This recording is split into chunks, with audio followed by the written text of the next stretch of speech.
데살로니가 전서 4장 1절부터 12절까지 말씀입니다.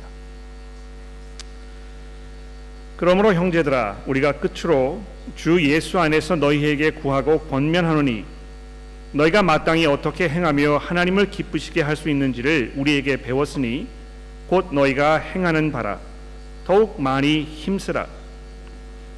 우리가 주 예수로 말미암아 너희에게 무슨 명령으로 준 것을 너희가 아느니라. 하나님의 뜻은 이것이니 너희의 거룩함이라. 곧 음란함을 버리고 각각 거룩함과 존귀함으로 자기 아내 대할 줄 알고, 하나님을 모르는 이방인과 같이 세욕을 따르지 말고 이 일의 분수를 넘어 형제를 해하지 말라. 이는 우리가 너희에게 미리 말하고 증언한 것과 같이 이 모든 일에 주께서 신원하여 주심이라. 하나님이 우리를 부르심은 부정하게 하심이 아니요 거룩하게 하심이니, 그러므로 저버리는 자는 사람을 저버림이 아니요 너희에게 그의 성령을 주신 하나님을 저버림이니라.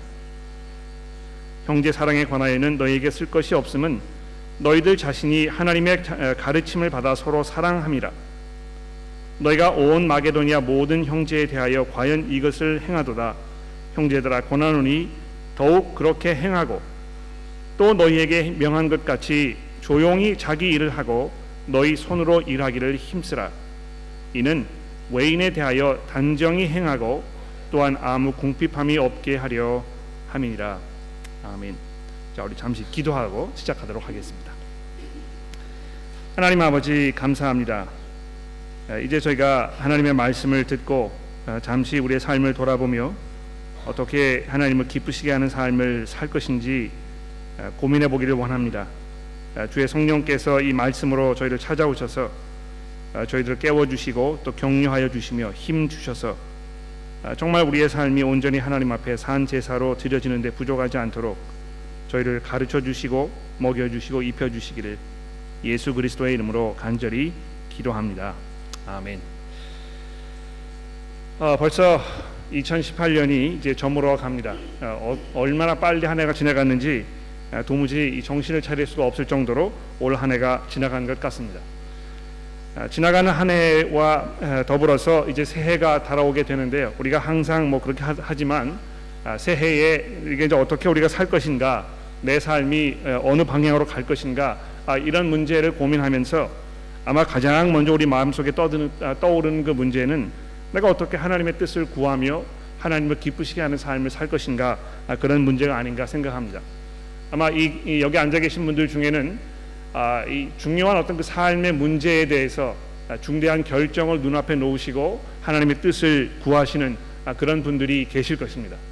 또 어떤 분들은 뭐 특별한 어떤 그 삶의 중대한 이슈가 있는 것은 아니지만 그래도 일반적으로 내가 살면서 어떻게 하면 정말 하나님을 기쁘시게 하는 이 성도다운 삶을 살 것인가, 이런 문제로 많이 고민하시는 이런 분들이 계실 것입니다.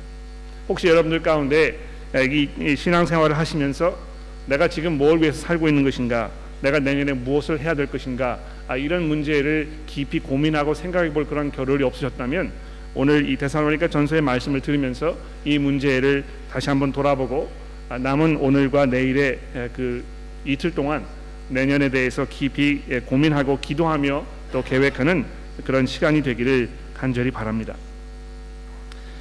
우리가 어떻게 하면 하나님의 뜻을 구할 수 있는가, 어떻게 하는 것이 정말 하나님을 기쁘시게 하는 삶을 사는 것인가, 굉장히 중대한 그런 문제가 아닐 수 없습니다.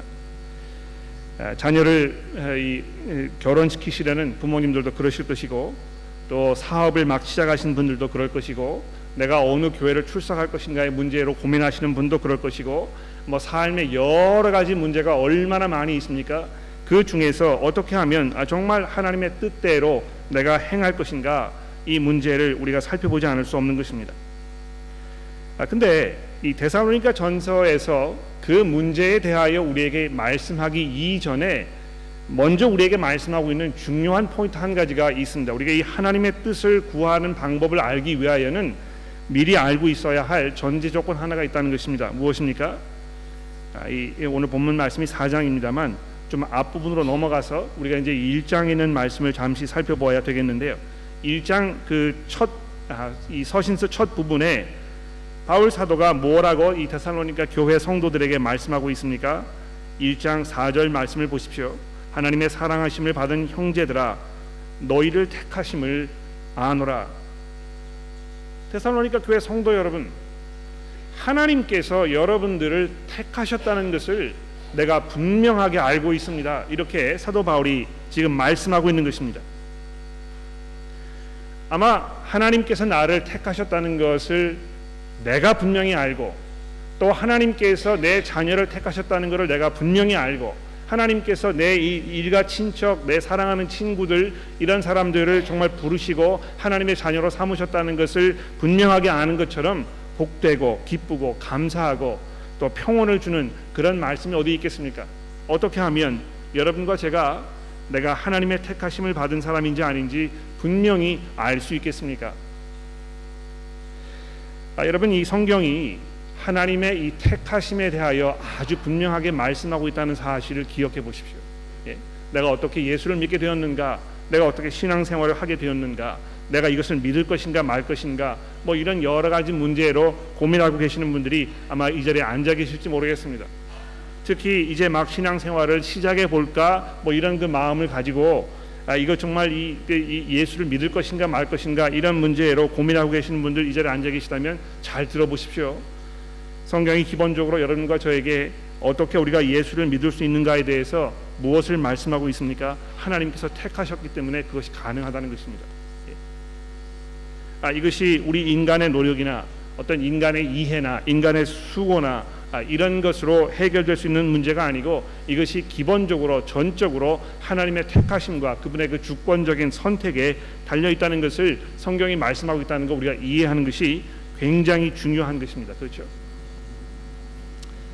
자, 그런데 사도 바울이 무엇을 근거로 하여 데살로니가 교회 성도들이 하나님의 택하심을 받았는지 분명히 확신하고 있습니까?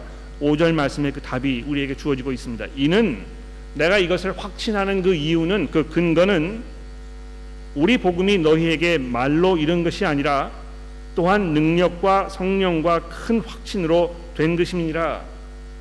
즉 다시 말해서 사도 바울이 지금 이 데살로니가 교회 성도들이 하나님의 택하심을 받아서 이 그리스도를 믿게 된 그것을 확신하는 그 근거는 그들이 복음을 들었을 때 거기에 어떻게 반응하였는가, 그 들은 복음을 받아들였는가, 이것에 근거하고 있다는 것입니다. 그러니까 여러분, 내가 하나님의 선택을 받은 사람인가 아닌가, 이거 뭐 여러 가지로 고민하고 염려하시는 그런 마음이 계십니까? 너무 그렇게 복잡하게 생각하지 않으시면 될 것 같아요. 하나님께서 나를 부르셨는지, 내가 하나님의 택하심을 받았는지 않았는지를 분명하게 아는 가장 간단하고 분명한 한 가지 답은 무엇입니까? 내가 지금 복음을 들었는데 그 복음이 나에게 무엇을 말하고 있는가? 내가 그 복음을 듣고 내 죄를 회개하여 내가 하나님 앞에 믿음으로 나아가서 그리스도께 내 삶을 전해드리고 그분께서 나의 구주가 되셨다는 것을 내가 고백하여 내가 그리스도의 사람으로 이제 살고 싶어 하는가, 이 마음이 있는지 없는지를 보면 하나님께서 나를 택하셨는지 안 하셨는지 분명히 알 수 있다는 것입니다. 또 반면에 마음속에 그러한 그 확신과 믿음에 대한 그 분명한 그 기준이 서 계신다면 더 이상 여러분께서 의심하시거나 방황하시거나 이러실 필요가 없다는 것입니다. 여러분이 지금 가지고 있는 이 그리스도에 대한 그 믿음, 복음을 통하여 알게 된 그 하나님의 은혜와 그분의 사랑과 그분의 그 용서의 영생의 은혜, 이것을 내가 알고 있을 때에 그것이 여러분과 저에게 하나님의 택하심의 그 근거와 확신이 된다는 것입니다. 여러분, 이미 교회를 통해서 여러분 스스로의 성경 말씀 읽는 것을 통해서 예수 그리스도께서 우리의 죄를 위하여 이 땅에 오셔서 나를 대신하여 죽으시고 우리의 모든 죄가 해결되었다는, 하나님께서 그것을 용서하여 주셨다는 것을 우리가 이미 알고 있지 않습니까? 그것을 확신하고 있지 않습니까? 바로 그것이 하나님께서 여러분과 저를 선택하셨다는 분명한 근거가 되는 것입니다. 그래서 한 장 넘어가셔서 2장 13절 말씀해 보십시오. 사도 바울이 또 이렇게 말씀하지 않습니까? 이러므로 우리가 하나님께 끊임없이 감사함은 너희가 우리에게 들은 바 하나님의 말씀을 받을 때에 사람의 말로 받지 아니하고 하나님의 말씀으로 받음이니 진실로 그러하도다. 이 말씀이 또한 너희 믿는 자 가운데에서 역사하느니라. 그래서 사도 바울이 가지고 있는 이 분명한 이 가르침, 이거 무엇입니까? 하나님의 말씀을 전하고 그 선포된 그 말씀에 대하여 듣는 사람들이 지금 어떻게 반응하고 있는가, 이것이 이 기독교 신앙의 가장 기본적이고 가장 중요하고 가장 중심적인 그 포인트라는 것입니다. 그래서 우리가 이 성경을 읽고 또 설교를 듣고 또 성경 공부 시간에 참여하여 이 말씀을 우리가 보고 이렇게 하면서 나의 그 이해가 점점 늘어나고 또 내가 이 삶에 대해서 가지고 있는 어떤 시각과 삶의 목표와 이런 것이 재조정되고 정비되고 이러한 작업, 이것이 삶 속에 꾸준히 일어나는 이것이 바로 내가 하나님의 은혜 가운데, 하나님의 그 택하심 가운데 지금 서 있다는 중요한 그 포인트가 되는 것입니다. 자, 그런데 예수를 믿게 되었을 때, 믿음을 갖게 되었을 때, 하나님과 이 어떤 올바른 관계 속에 내가 들어가게 되었을 때 그 믿음이 이제 어떤 모습을 하고 있어야 되겠는가, 이 문제에 대하여 이 데살로니가 전서에서 사도 바울이 많이 설명하면서 지금 우리에게 뭘 말씀하고 있습니까? 이 믿음이라는 것이 일상적인 삶의 이 모든 것들과 아주 밀접하게 연관되어 있다는 것입니다. 그래서 내가 지금 어떻게 살고 있는가, 이것이 나의 믿음의 어떤 그 표현, 어떤 그 믿음의 실체, 이것이 된다는 것입니다. 종종 무의식 중에 그렇게 생각하시는 분들을 제가 가끔 보게 됩니다. 이 믿음이라는 것은 어떤 그 믿음의 어떤 그 바구니에 이렇게 담겨 있고 또 내 매일매일의 삶이라는 것은 또 다른 바구니에 이렇게 담겨 있어 가지고 이 두 개가 잘 섞이지 않는 것입니다.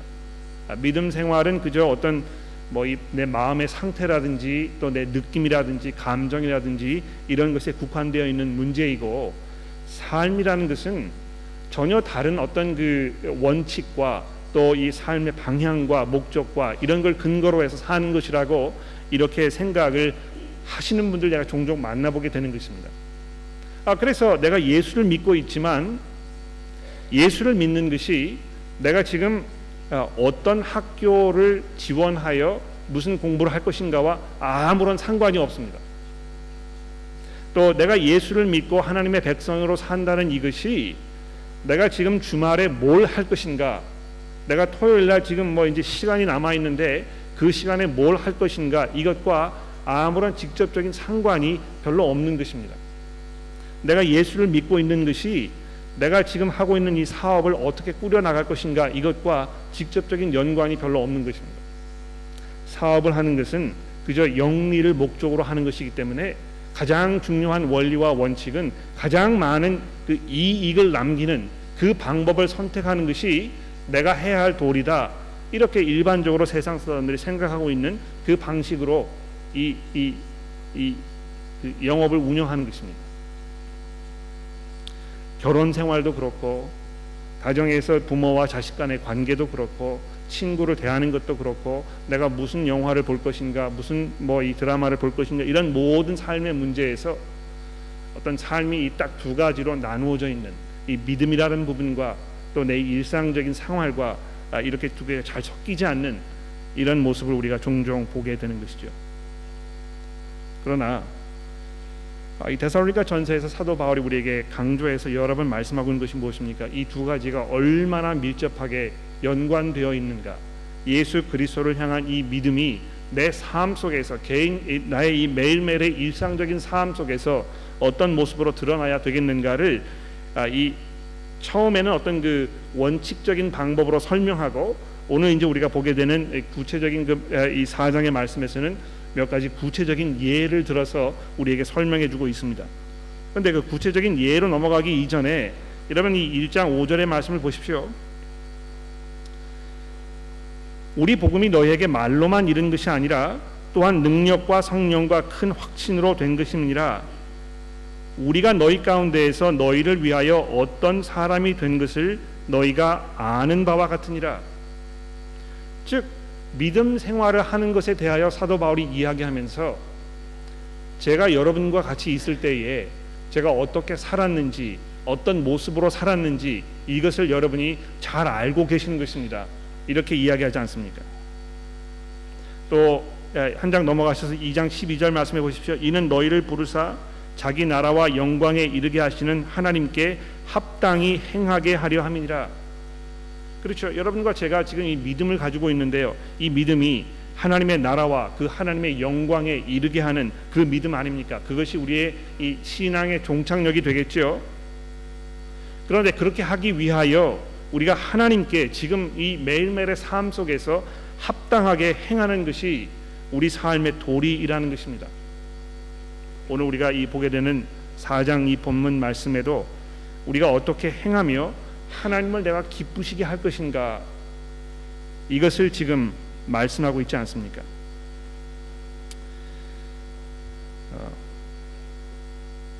한 가지 제가 이렇게 여러분 생각에 약간 시정을 해야 할 그런 부분들이 있는 것 같아서 이제 말씀을 드려보려고 합니다. 아마 여러분들이 이제 제가 드리는 말씀을 들으시고 첫 번이라서 잘 정리가 안 되시거나 또는 여러분들이 지금까지 가지고 계셨던 이 믿음에 관한 부분 때문에 좀 혼란스러우시거나 잘 정리가 되지 않으실지 모릅니다. 그런데 이걸 꼭 제가 말씀드려야 되기 때문에 이제 말씀을 드려보고요. 잘 이해가 안 되셨거나 이러시면 질문 시간을 하든지 저 개인적으로 찾아오시든지 이렇게 좀 해봤으면 좋겠습니다. 우리가 어떻게 하나님을 기쁘시게 해드릴 수 있습니까? 예. 아마 많은 분들이 생각하시기에 하나님을 기쁘시게 하는 것은 하나님께 예배를 잘 드리는 것이다, 이렇게 많이 생각하실 것입니다. 그래서 주일날 교회에 와가지고 내가 어떻게 예배를 잘 드릴 것인가, 성심성의껏 경건한 마음으로 내가 이 교회에 와서 정말 이 찬송을 열심히 부르고 내가 열심히 기도하고 내가 열심히 성경을 듣고 설교를 듣고 내가 아멘으로 화답하고 내가 헌금하고 이렇게 해서 정말 하나님께 이 예배를 잘 올려드리는, 이렇게 하면 하나님께서 그것을 이렇게 보시면서 마치 옛날 구약 시대에 제단에 이 짐승을 잡았을 때 그 짐승 불태우면서 거기에 그 연기와 그 향, 이것이 하나님께 올려져 가지고 하나님께서 그것을 이렇게 맡으시면서 흡족해 하셨던 이런 것처럼 우리 그리스도인들이 모여 가지고 찬송을 부르면서 기도하면서 우리의 마음을 하나님께 올려드리고 이렇게 해서 정말 경건하고 장엄하게 거룩한 어떤 그 예배 행위, 의식, 이것을 해야 하나님께서 기뻐하실 것이라고 이렇게 생각합니다.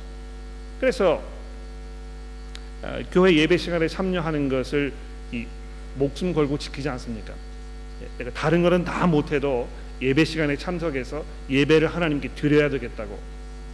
그래서 항상 그런 논쟁이 있지 않습니까? 이 예배를 보는 것이 맞느냐, 예배를 드리는 것이 맞느냐, 이렇게 해서 이 예배를 보는 것이 아니고 이거 정말 하나님께 제단을 쌓아가지고 이걸 하나님께 이 제물로 드리는 이것이 정말 하나님을 기쁘시게 하는 이런 우리의 도리이다, 이렇게 많은 분들이 일반적으로 생각합니다. 그런데 신약 성경을 잘 읽어보시면 하나님을 기쁘시게 하는 그 삶에 대해서 이야기하면서 그런 방식으로 말씀하고 있는 부분이 한 군데도 없다는 것입니다.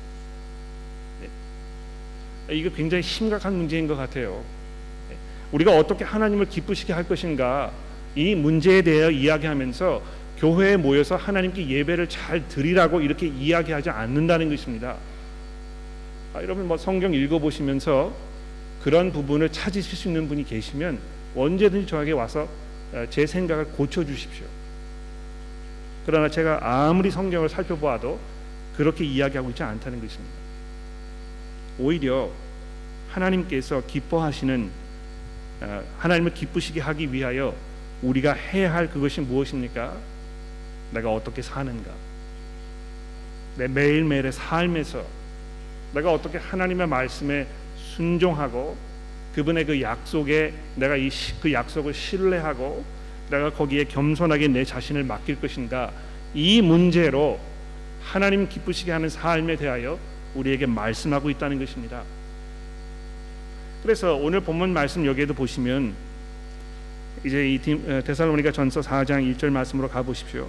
그러므로 형제들아 우리가 끝으로 주 예수 안에서 너희에게 구하고 권면하노니 너희가 마땅히 어떻게 행하며 하나님을 기쁘시게 할 수 있는지를 우리에게 배웠으니 곧 너희가 행하는 바라 더욱 많이 힘쓰라.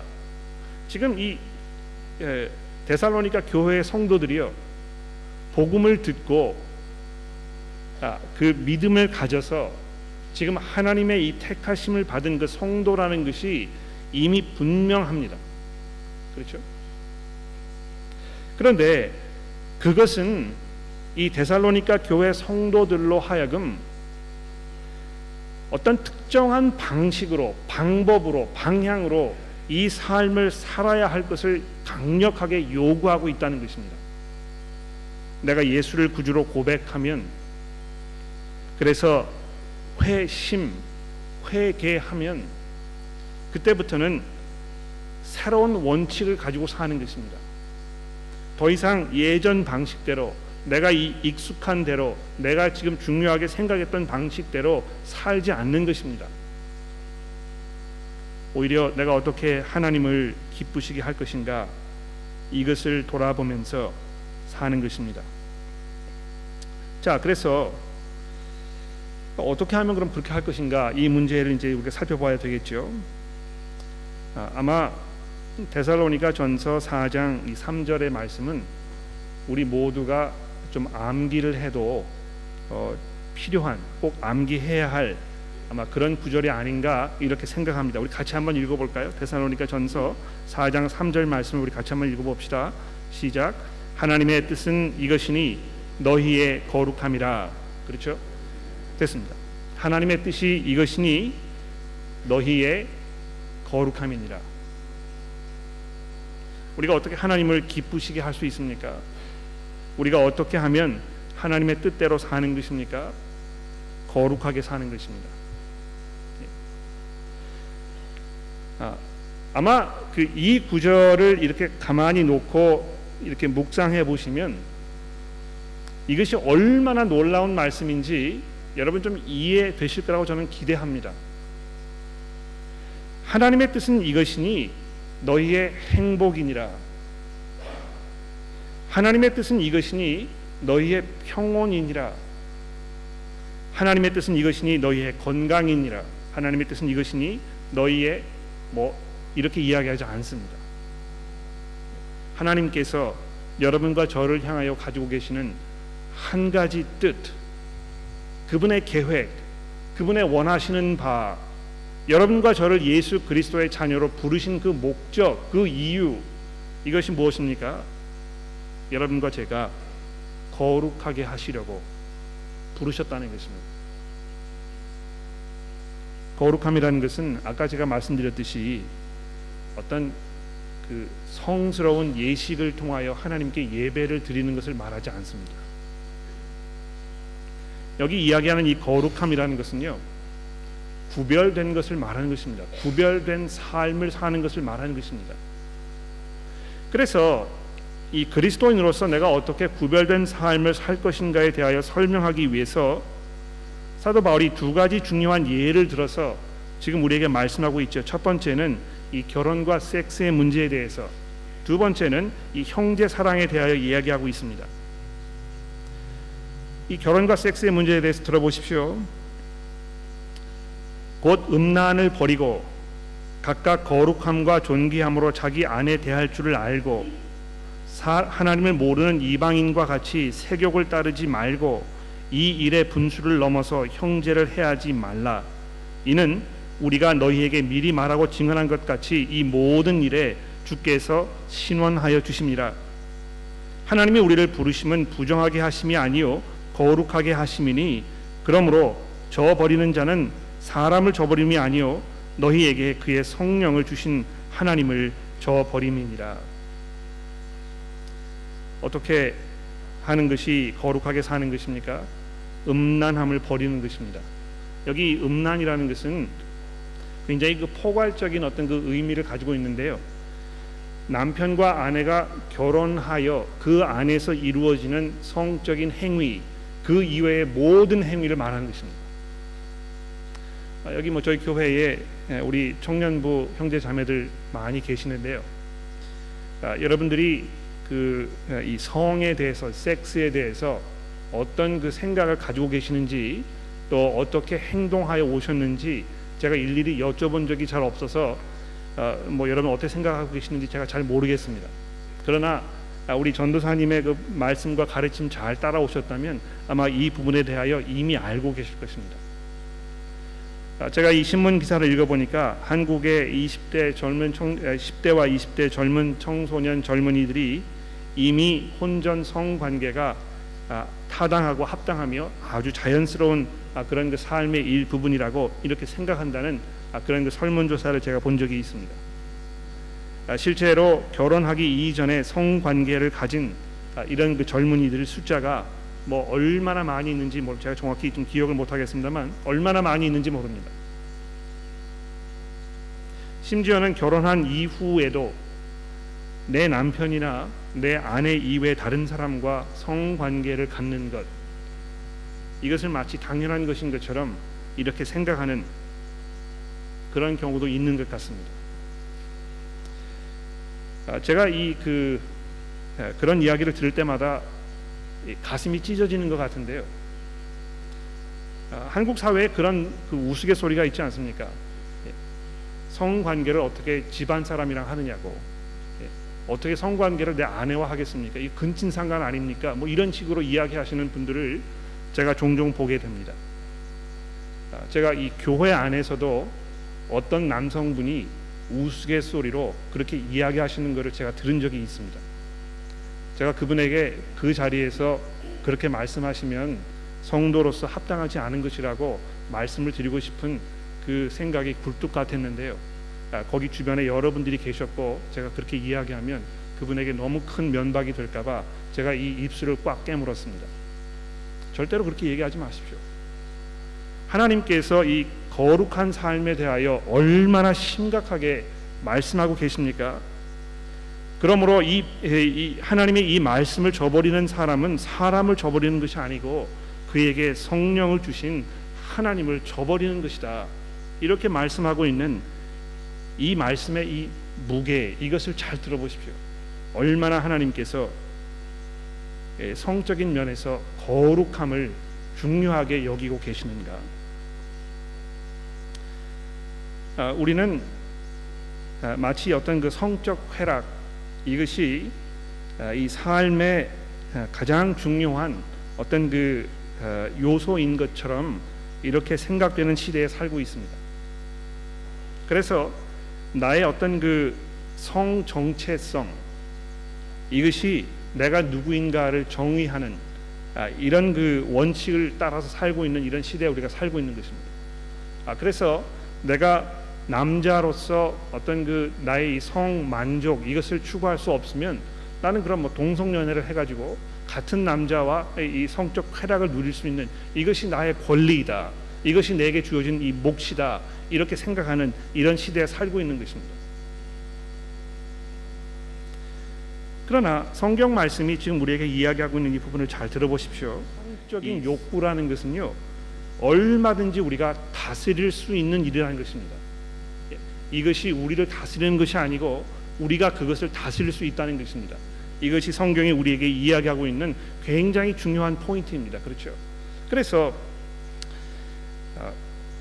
동성연애 그 성향을 가지고 계시는 분들이 태어날 때부터 그런 성향을 가지고 계신다고 저도 생각해요. 뭐 이 혹자는 이거는 그 선천적인 것이 아니고 어떤 그 나중에 무슨 뭐 이 사회적, 가정적, 심리적 이런 그 요소에 의하여 이 사람이 점점 그쪽으로 흘러가는 것이다. 이렇게 뭐 생각하시는 분들도 많이 계시는 것 같습니다만, 적어도 제가 만나서 이야기해 본 동성연애의 성향을 가지고 계시는 분들이 저에게 뭐라고 이야기하냐면, 제가 태어날 때 아주 어렸을 때부터 그런 생각을 가지고 있었다는 것입니다. 그런데 그런 생각을 가지고 있다고 해서 그것을 내가 행동에 옮겨야 되느냐 하면 그렇지 않다는 것입니다. 여러분 그 남자분들은요, 저를 포함해서 여기 앉아 계신 모든 남성분들은 마음속에 이 음란함이 아주 깊이 자리하고 있습니다. 그래서 이렇게 그 어떤 여성을 보았을 때 마음속에 성적 욕구가 일어나고 내가 저 여자와 성관계를 갖고 싶다, 이런 상상을 하게 되고, 거기에 그 어떤 경우에 심한 경우에는 그것을 행동에 옮기게 되는 분도 있다는 것입니다. 그러나 대부분의 분들이 그렇게 하지 않잖아요. 왜 그렇습니까? 어떤 나의 그 생리학적인 욕구가 있어도 우리가 그것을 다스릴 줄 아는 것입니다. 이것이 옳지 않은 것이기 때문에 내가 이것을 행동에 옮기지 말아야 되겠다, 이렇게 이 마음을 먹을 수 있다는 것입니다. 그렇죠? 그래서 이 결혼과 섹스의 문제에 대해서 이 거룩함이라는 것은 정말 가정에서 남편과 아내가 서로를 존중하며 인정하면서 신뢰하면서 사랑 가운데 하는 것이라고 이렇게 말씀하고 있는 이 부분을 잘 들어보십시오.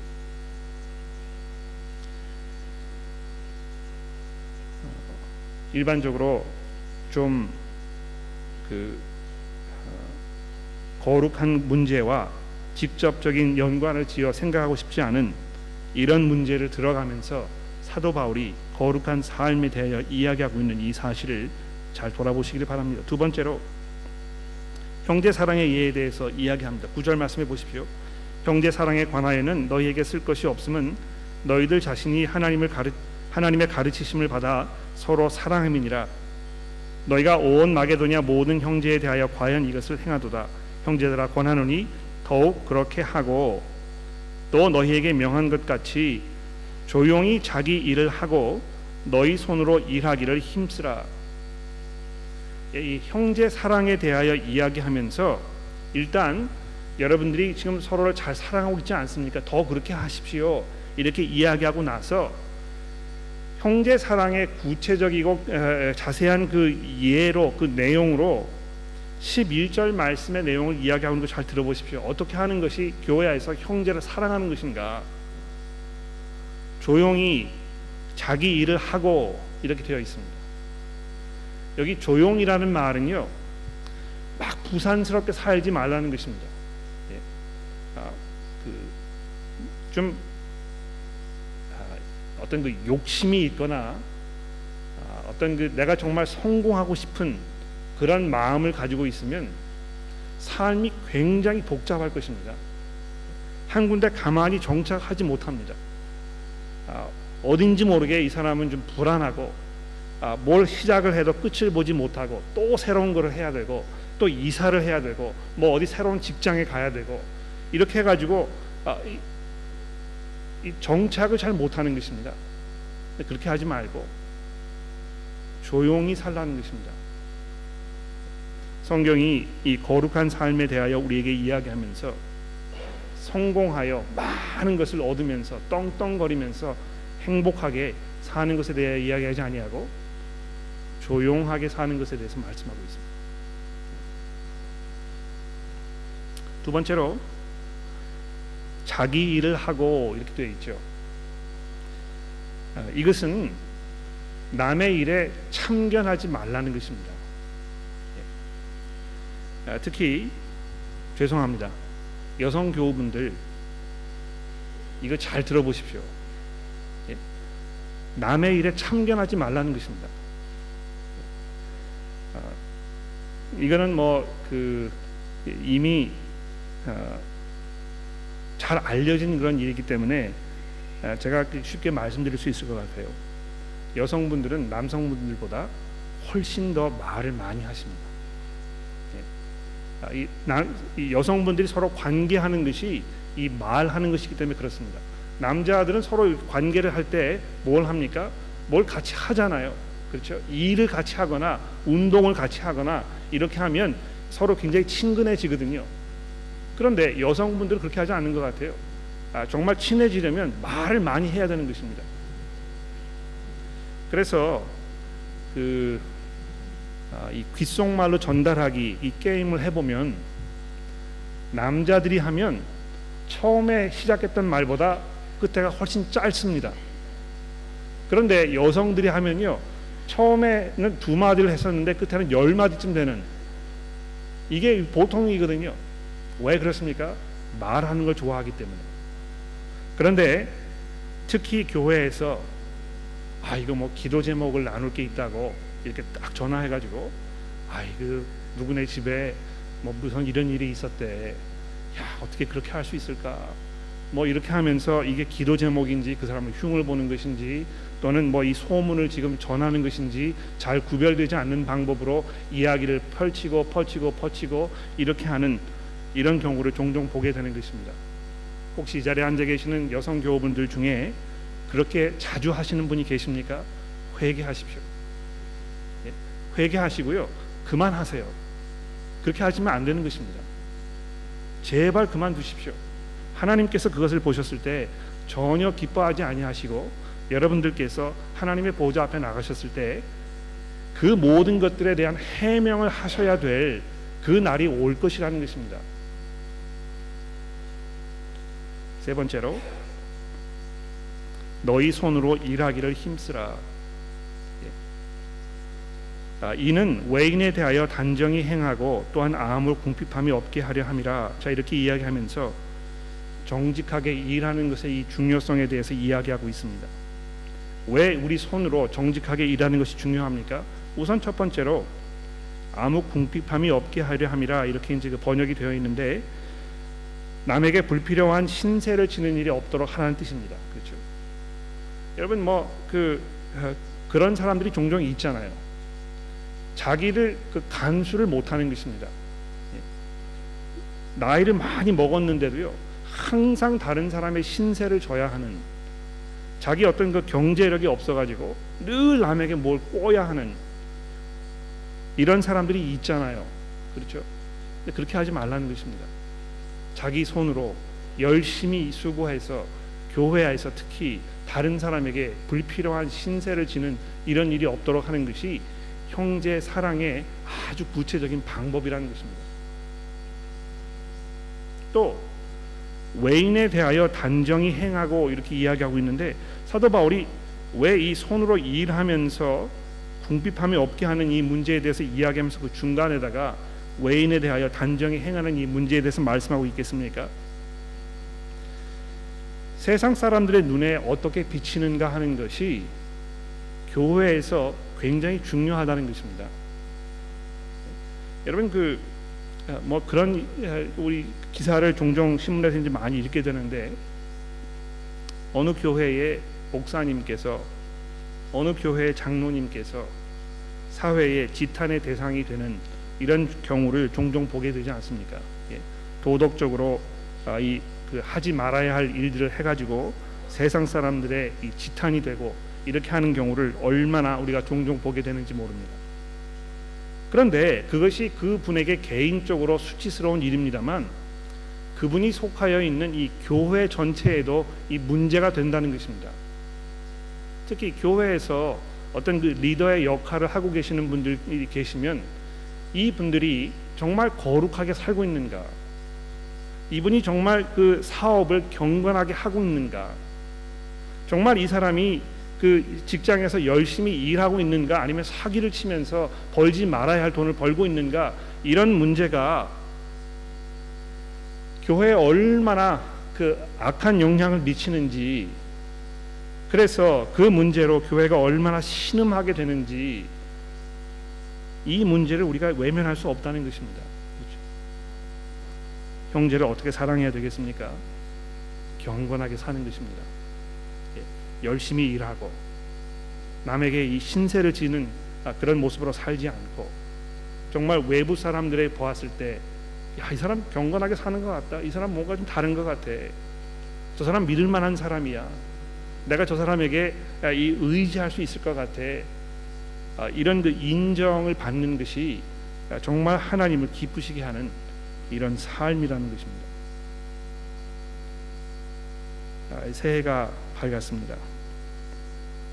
우리가 내년 한 해 아마 여러분들이 많은 계획과 어떤 그 목적을 가지고 계실 거라고 제가 짐작해 봅니다. 어떤 면에서 우리 성도들에게 새해의 그 목표, 이것은 항상 불변하는 똑같은 그런 내용이 아닌가 이렇게 생각합니다. 내가 올해에도 또 새해에도 정말 경건하게 살면서 하나님을 기쁘시게 하고, 내가 정말 이 세상과 구별되는, 그래서 정말 하나님의 나라의 그 영광스러움에 부합하는 이런 삶으로 내가 살아야 되겠다, 이런 다짐이 우리 모두 가운데 더 단단해지기를 간절히 기도합니다. 기도하겠습니다.